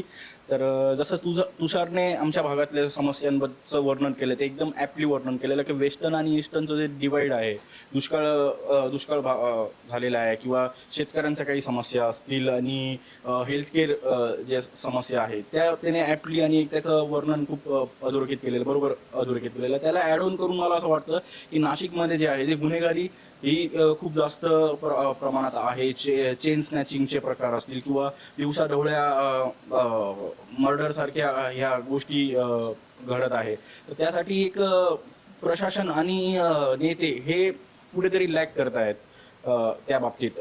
आणि दुसरी गोष्ट आहे की एम्प्लॉयमेंट. सगळ्यात मोठी गोष्ट आहे की मला नाशिक सोडून पुण्यासारख्या शहरात किंवा इतर कुठे मी का जाऊ, माझ्या भागात मला एम्प्लॉयमेंट का नाही भेटू शकत. तर महाराष्ट्रातले खूप चांगले राजकारणी आहेत जे म्हणतात की मी नाशिक माझा बालेकिल्ला आहे, बट त्या बालेकिल्ल्यामध्ये ते एम्प्लॉयमेंटच तिथल्या भागातल्या विद्यार्थ्यांना भेटत नाही. त्या एम्प्लॉयमेंट हा एक खूप मोठा मुद्दा आहे, रोजगार. दुसरी गोष्ट गुन्हेगारी, आणि तिसरी गोष्ट आहे हेच की हेल्थकेअर. तिथल्या गरीब जी जनता आहे त्यांना हेल्थकेअरच्या सुविधा ज्या आहेत त्या इतक्या प्रमाणात अवेलेबल नाही आहे, किंवा सरकारी दवाखाने आहेत बट त्यांची अवस्था इतकी चांगली नाही आहे, ती सुधारली गेली पाहिजे. जसं दिल्लीमध्ये जे पॅटर्न मोहल्ला क्लिनिक सारख्या ज्या गोष्टी आहेत तर त्या राबवल्या गेल्या पाहिजे. आणि आय टी खूप जास्त, म्हणजे पंतप्रधानांनी सुद्धा जे स्मार्ट सिटीज अनाऊन्स केलं त्यात माझे नाशिक येत आहे, पण अजून सुद्धा त्याच्यावर डेव्हलपमेंट झालेली नाही आहे. नक्की म्हणजे मला दर्शनचा तो मुद्दा आवडला. अभिलाष तो जो म्हणाला आहे की नुसतंच घोषणा आहे पण प्रत्यक्षात कागदावर आहे, प्रत्यक्षात जमिनीवर म्हणजे इन्फ्रास्ट्रक्चर बघितलं तर आपण अगदी इथं रस्ता आहे तिथं रस्ता आहे, वा छान छान, पण हेल्थच्या दृष्टीने, शिक्षणाच्या दृष्टीने, पाणी, सगळ्यांचे कॉमन मुद्दे आहेत बघ. कुठेही गेलास तर कॉमन मुद्दे सापडतात. काय सांगता येईल तुझ्या भागातली परिस्थिती काय आहे, तिथे कसे सोल्युशन्स निघू शकतात भविष्यात? मी पुण्यातनंच येतो, विमाननगर वडगाव शहरी तालुक्यामध्ये. तो आमच्याकडे सिस्टम असा आहे का जो नगर रोड आहे, नगर रोडच्या लेफ्ट हँड साईडला जर तुम्ही बघितलं विमाननगर आहे, तिकडे थोडासा अफ्लुएंट क्लास असतो, आणि असं धोरण आहे का राईट हँड साईडला जो वडगाव शहरीवाला पार्ट आहे तिथे थोडासा मिडल क्लास फॅमिली आहे. सो आमच्याकडे आता जो प्रॉब्लेम आहे इम्प्लिमेंटेशनचा, ट्रॅफिकचा प्रॉब्लेम आमच्याकडे भयंकर आहे, बट आमच्याकडे इम्प्लिमेंट झालं. Pune is also smart city, but त्याच्यामध्ये प्रॉब्लेम असा झाला का मेट्रो आल्यानंतर लास्ट माईल कनेक्टिव्हिटी नाही आहे. मेट्रो आता सध्या आहे रामवाडीपर्यंत चालू, बट रामवाडीपासून विमाननगरला जायचं असेल, महाडाला जायचं असेल, किंवा तुम्हाला वडगाव शहरीमध्ये जायचं असेल, रिक्षावाले येत नाहीत आणि विमानतळ अजिबातच नाही. ते तर सोडूनच द्या, तो उचलल्यापर्यंत आपण पोहोचत नाही. आणि सेकंड इज त्यांनी शटल सर्व्हिस चालू केली होती, जी आता येरवड्याचं मेट्रो स्टेशन चालू झालं असणार तर तिकडे शिफ्ट करून टाकली. बट प्रॉब्लेम असा आहे का त्यांचा जो रूट असतो तो येतो पीएमटीच्या ह्याच्यामध्ये का एकमेकांच्या विरोधात जातात ते. मग एकही बस जी आहे ती फ्रिक्वेन्सी व्यवस्थित नाहीये, कनेक्टिव्हिटी व्यवस्थित नाही, मग मेट्रोचा वापर होत नाही. करायचं जरी असेल तरी होत नाही. समजा आता मी गाडी घेऊन जातोय, तिथे लावायची तर पार्किंगची सुविधा नाही. पुण्यासारख्या शहरामध्ये मेट्रो आहे, स्मार्ट सिटी, आणि पार्किंगच नाहीये. दिस इज कम्प्लिटली अनएक्सेप्टेबल. आणि येऊन जाऊन फिरून होतोय आमच्याकडे डायनेस्टी पॉलिटिक्स. 4च घराणे आहेत, त्याच्यातच फिरतायत, तेच पक्ष बदलतायत. ह्या पक्ष ह्या इलेक्शनला ह्या पक्षात आहे, दुसऱ्या इलेक्शनला दुसऱ्या पक्षात येऊन सांगतात आम्ही अजून जास्त चांगलं काम करणार आहे, पण होत काही नाही. अर्धवट काम झालेलं आहे, अर्धवट इम्प्लिमेंटेशन आहे. याला एंड माईल आणि लास्ट माईल पर्यंत नेणं खूप गरजेचं आहे. पक्षांचं ते पक्षांसारखं झालं. हो, कारण या झाडावरनं त्या झाडावर, या फांदीवरनं त्या फांदीवर. आमच्याकडे जर डेव्हलपमेंट करायची असेल तर कुठल्याही पक्षाचा साथच पाहिजे, त्याच्याशिवाय होतच नाही. एक सिंपल आहे का आमच्याकडे 4 प्रकल्प आहेत रस्त्याचे जे अनपेंडिंग आहेत, जे पेंडिंग आहेत, ते कधीच कम्प्लीट झाले नाही. आणि त्याच्यामुळे अँटी सोशल ऍक्टिव्हिटीज इतका वाढल्या तिथे. पोलीस पण किती वेळा येणार आहे? फॉर्च्युनेटली आम्ही जितक्या वेळा कंप्लेंट करतो ते येतात, पण एक लिमिट आहे. They also have there limitation. ते दिवसभर तिथे बसू शकत नाही. बट तो जर रस्ता कंप्लीट झाला, वन वे होतो, ट्रॅफिकचा प्रॉब्लेम सॉल्व्ह होतो, अँटी सोशल ऍक्टिव्हिटीज संपतात, लोकांना येणं जाणं सोपं होतं. बट ड्यू टू पॉलिटिसायझेशन ते होतच नाही. जोपर्यंत त्यांना फायदा दिसत नाहीये ते पुढे सरकत नाहीये. अभिलाषने अतिशय म्हणजे सिटीतल्या, प्रत्येक सिटीतल्या मुद्द्याला त्यांनी हात घातला की अशीच परिस्थिती आहे. गायत्री, तू निश्चितच म्हणजे दुमत नसणारच तुझं त्या बाबतीत. तू कुठून येतेस आणि काय तुमच्या इथल्या समस्या आहेत ज्याच्या आपण सोल्युशन काढू शकतो? मी सांगली जिल्ह्यातून येते, किर्लोस्करवाडी गावातून. तसा आमचा भाग बघायला गेलं तर पूर्ण ॲग्रेरियन आहे सांगली जिल्हा. पण मला असं वाटतं की तिथे द्राक्ष आणि ऊस हे मेन पीक आहेत आमच्या भागात तरी. तर त्याला ज्या प्रकारे पुश मिळायला पाहिजे, ज्या प्रकारे दर मिळायला पाहिजे शेतकऱ्यांना, जी टेक्नॉलॉजी मिळायला पाहिजे, ती कुठेतरी कमी पडते. म्हणजे आमच्या इथे जर गारपीट झाली तर पूर्ण 1 वर्षाचं त्यांचं कष्ट तसंच वाया जातं. आणि तेच जर तुम्ही व्यापारी वर्गाचं बघितलं तर त्यांना भरपूर त्याचा आउटपुट भेटतो.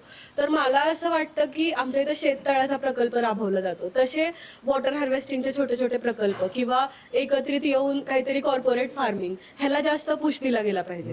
कारण जर तुम्ही बघितलं तर सांगलीचं असं स्पेसिफिक नाव कधी घेतलंच जात नाही. सांगली, सातारा, कोल्हापूर असंच म्हटलं जातं. म्हणजे ते एक सँडविच तयार झाल्यासारखं आहे की त्या 2 जिल्ह्यांमुळे ह्या जिल्ह्याला. गायत्री बरोबर बोलली ना, सातारा, सांगली, कोल्हापूर. हा, तर असं झालंय की त्या 2 जिल्ह्यांमध्ये सांगलीचा विकास हा कुठेतरी मला वाटतं की त्या 2 जिल्ह्यांपेक्षा कमी आहे, आणि तो कुठेतरी गॅप भरून निघाला पाहिजे. बरोबर, पण प्रत्येक जिल्ह्याच्या माणसाला असं वाटतं की माझ्या जिल्ह्याचा विकास कमी आहे. प्रशांत, मी काही म्हणजे तुमच्या दोघांचे ते करत नाहीये. आणि मी कुठल्यानंतर सांगेन आता नको सांगायला, पण मला मुळात आता तिने जो मुद्दा सांगितला तो म्हणजे मला अगदी रास्त आहे. ज्याने त्यांनी आपल्या जिल्ह्याचा विकास व्हावा यासाठी प्रयत्न करणार, प्रश्नच नाही. मग आम्ही तुम्हाला निवडून कशाला देतो? आम्ही तुम्हाला मतं देतोय जेणेकरून तुम्ही जा तिकडे विधानसभेत भांडा, आपल्या जिल्ह्यासाठी काहीतरी निधी घेऊन या आणि आम्हाला त्याचा फायदा करून द्या. जसं आत्ता गायत्रीने सांगितलं, आणि जो पिकवतोय त्यालाच मिळत नाही आणि जो साठवतोय त्याला जास्त मिळतंय. हा काय प्रकार आहे? तू कुठल्या भागात आहे ऐश्वर्या? काय सांगतो तुझ्या सांग. मी मूळची इचलकरंजीची आहे, पण आता गेली 10 वर्ष मी कोथरूडमध्ये राहते, तर मी दोन्ही गोष्टींचं एक अनालिसिस सांगू शकते.